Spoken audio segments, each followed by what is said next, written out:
selamat datang di Pojok Santai.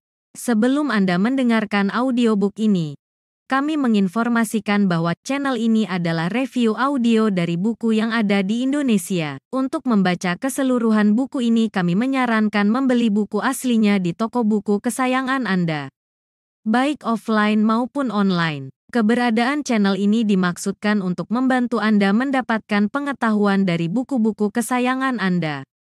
Jangan lupa untuk subscribe, like, dan komen. Selamat datang di Pojok Santai, channel khusus yang membahas komik dan novel dengan cara asik. Setan Cambuk, pemimpin dari gerombolan setan merah, merasakan ada seseorang yang mengikuti mereka. Siapakah sosok tersebut? Yuk, langsung saja disimak video kali ini.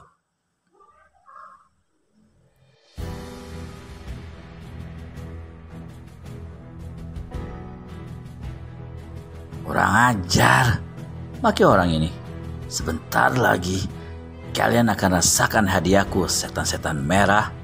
Habis berkata begitu, orang ini segera berkelebat ke arah lenyapnya gerombolan setan merah. Kira-kira setengah jam memasuki rimba belantara yang gelap gulita itu, dia menghentikan larinya dan berjalan dengan perlahan, penuh waspada.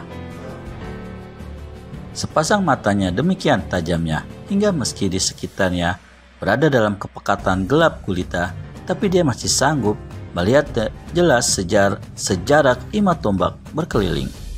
Kurang dari sepeminum teh, orang ini menghentikan langkahnya.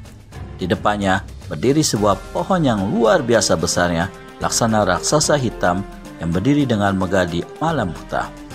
Ketika menengah ke atas, tertahan oleh cabang-cabang pohon yang besar-besar, kelihatanlah sebuah pondok di atas pohon itu. Mulai dari lantai dan dinding sampai ke atap pondok ini terbuat dari rotan yang sebesar-besar pergelangan kaki berwarna kuning mengkilap. Rotan-rotan itu dibuat demikian licinnya, hingga jangankan manusia biasa, seekor semut pun pasti akan terpleset dan jatuh bila menginjaknya. Pintu pondok di atas pohon besar itu kelihatan tertutup. Namun, dari celah-celah dinding, atap, dan lantai, kelihatan menyeruak sinar lampu. Setelah meneliti suasana di sekitarnya, orang yang berada di bawah pohon lalu melompat ke atas pohon dan sesaat kemudian, tanpa mengeluarkan sedikit suara pun, tahu-tahu dia telah berada di atap pondok rotan. Seperti telah dijelaskan, rotan itu sangat licin sekali, hingga jangankan manusia biasa, seekor semut pun akan terpeleset jika merayap di atasnya. Tapi melihat kepada kenyataan, bagaimana orang itu sanggup berdiri di atas atap pondok, bahkan tanpa suara sama sekali, maka jelaslah dia seorang yang berilmu sangat tinggi. Melalui celah-celah atap rotan, orang itu mengintip ke dalam pondok.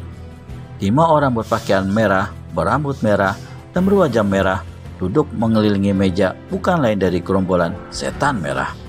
Mereka sibuk menghitung kepingan-kepingan uang emas dan barang-barang perhiasan hasil rampokan mereka malam itu.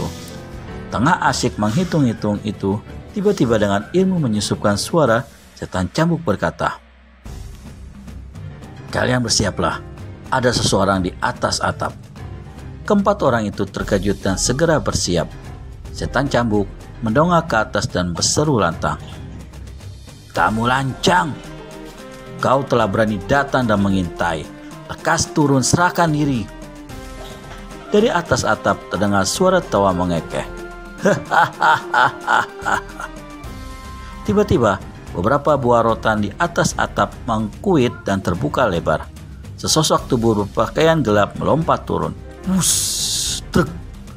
Serentak dengan itu, setan cambuk kiblatkan senjatanya ke arah si pendatang. Wuss. Setan pisau tak ketinggalan. Sekali tangannya bergerak, maka 5 buah pisau melesat terbang.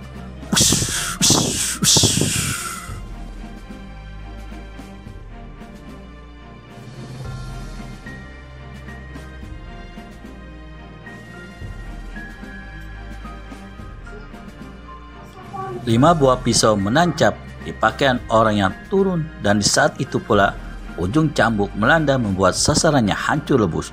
Jedar! Tapi alangkah terkejutnya kelima orang itu melihat apa yang terjadi.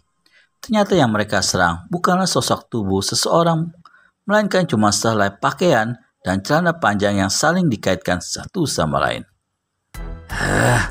Kurang ajar.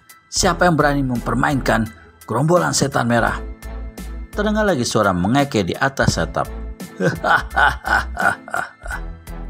Sebuah rotan terkuit dan sebuah benda melayang ke bawah. Karena takut akan tertipu lagi, kelima manusia berwajah merah itu tak mau menyerang. Tapi ketika benda yang melayang itu menancap di atas meja di hadapan mereka, maka kembali kelimanya terkejut. Benda itu ternyata adalah sebuah bendera kecil berbentuk segitiga dengan gambar dua buah rencong bersilangan di bagian tengahnya. Raja Rencong dari utara, seru setan pisau. Setan cambuk meskipun berada di sarang sendiri dan lengkap bersama kawan-kawannya, namun melihat bendera kecil itu dan mengetahui siapa adanya tamu di atas atap menjadi tercekat. Lalu lambaikan tangannya dan sekaligus pelita di empat sudut pondok pun padam. Suasana gelap gulita kini dan di atas atap terdengar suara tawa bergelak. Hei, gerombolan setan merah, beginikah cara kalian menyambut kedatangan tamu? Di dalam kegelapan, gerombolan setan merah sudah cabut senjata masing-masing. Juga dari dalam kegelapan itu terdengar suara jawaban setan cambuk. Hei Raja Rencong, angin apakah gerangan yang membawa kau datang ke tempat kami?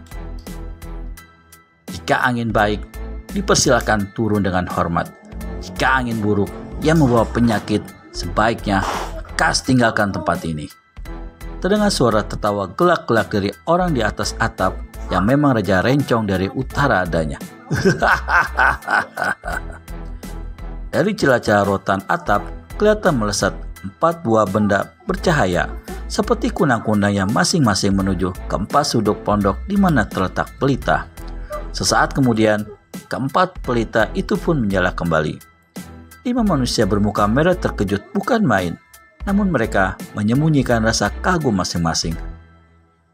Lekas katakan maksud kedatanganmu, seru setan cambuk pula. Aku sudah masuk ke dalam pondokmu. Sungguh keterlaluan kalau kalian tuan rumah sama sekali tidak melihatnya. Gerombolan setan merah terkejut dan serempak berpaling ke belakang. Astaga, mata mereka terbeliak besar. Tamu yang mereka sangkakan masih di atas atap, tahu-tahu sudah masuk ke dalam pondok dan berada di belakang mereka. Setan pedang adalah yang paling lekas naik darah di antara kelima setan merah. Melihat orang berani mempermainkan dirinya dan kawan-kawan serta masuk ke dalam pondok dengan petantang-petenteng begitu rupa, marahlah dia dan segera menghunus pedang. Raja Rencong, kau anggap kami ini apakah hingga tak memandang mata sedikit pun terhadap kami? Bentak setan pedang. Setan gada menepuk bahu kerabatnya itu dan berbisik, yang kesusu bertindak gegabah. Bang, ini sangat lihai. Sementara itu, setan cambuk maju selangkah dan berkata, harap segera beritahu masuk kedatanganmu Raja Rencong. Raja Rencong dari utara menyeringai dan rangkapkan tangan di muka dada. Kedatanganku ke sini adalah membawa angin baik dan juga angin buruk. Setan cambuk kerenyitkan kening. Kami tak mengerti. Harap dijelaskan biar terang. Kembali Raja Rencong menyeringai dan membuka mulut. Pertama, jika kalian berlima sedia tunduk padaku dan masuk ke dalam partai Topan Utara yang bakal aku resmikan pada tanggal 1 bulan di muka, maka aku datang ke sini membawa angin baik. Untuk itu, kalian harus menyerahkan masing-masing 50 keping uang emas dan pada hari peresmian berdirinya Partai Topan Utara, kalian harus datang ke Bukit Toba. Kelima setan merah saling berpandangan. Dan kalau kami menolak, mengetuk setan Rencong, berarti kalian sengaja menghendaki angin buruk. Jawab Raja Rencong dari utara.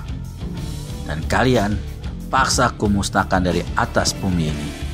Kesunyian menyeling beberapa saat lamanya. Bagaimana? angin yang manakah yang kalian pilih? Terdengar Raja Rencong bertanya.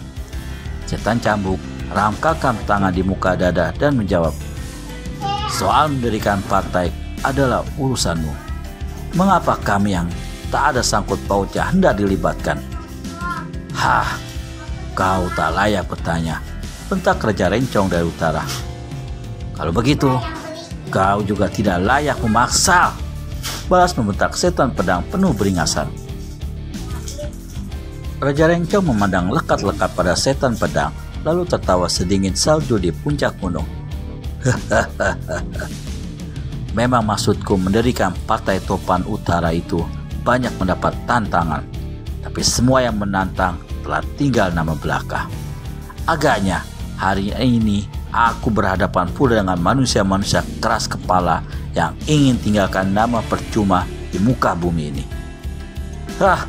Jangan mimpi di siang bolong sobat, tukar setan pedang. Kami bukan bangsa kecoa yang bisa dipaksa. Kami bukan bangsa kroco yang bisa diperbudak siapapun, sekalipun raja dari akhirat. Meski hatinya sepanas bara dan mukanya kelam memerah, namun Raja Rencong dari utara masih saja tertawa seenaknya. Agaknya Raja Rencong dari utara mendapat lawan yang tak biasa kali ini. Bisakah dia menghadapinya? Temukan jawabannya di video selanjutnya hanya di channel Pojok Santai.